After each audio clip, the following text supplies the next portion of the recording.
Le développement TDD, c'est un processus qui repose sur la répétition d'un cycle de développement très court.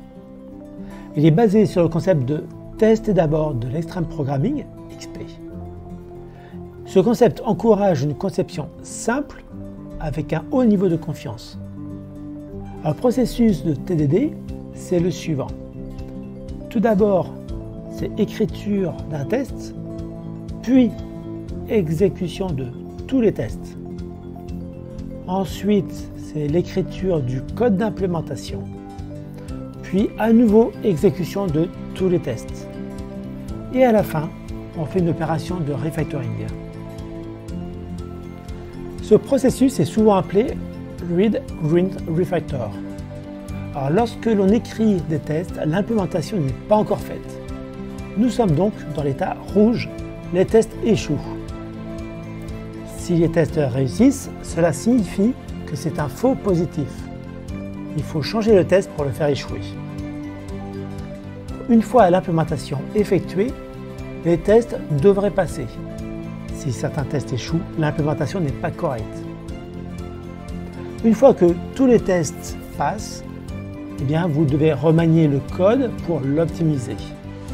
Et les tests doivent toujours passer. Vous ne devez pas modifier ni ajouter de tests. La philosophie est donc d'avoir juste assez de code pour que les tests passent. Alors, les avantages du TDD sont d'abord un développement rapide sans avoir peur que quelque chose soit cassé. C'est ensuite l'amélioration de la structure du code. Le TDD oblige en effet à réfléchir avant de coder. Puis c'est la meilleure compréhension par la lecture des tests que la lecture de l'implémentation. Et enfin, c'est l'assurance que la documentation que constituent les tests n'est pas périmée. Voici quelques bonnes pratiques. Tout d'abord, s'assurer que la boucle TDD est rapide.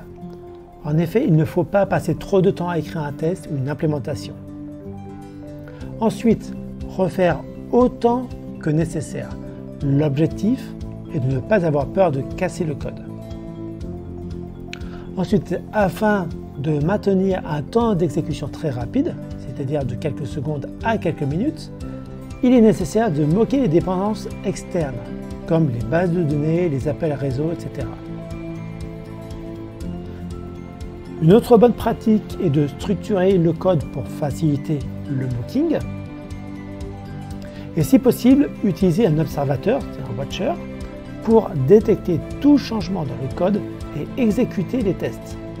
Si ce n'est pas possible, vous pouvez créer un alias pour simplifier le lancement des tests. Une bonne pratique suivante, diviser l'écran en deux fenêtres. La première pour le code, la seconde pour les tests. Et enfin, évidemment, c'est s'assurer que tous les tests ont réussi.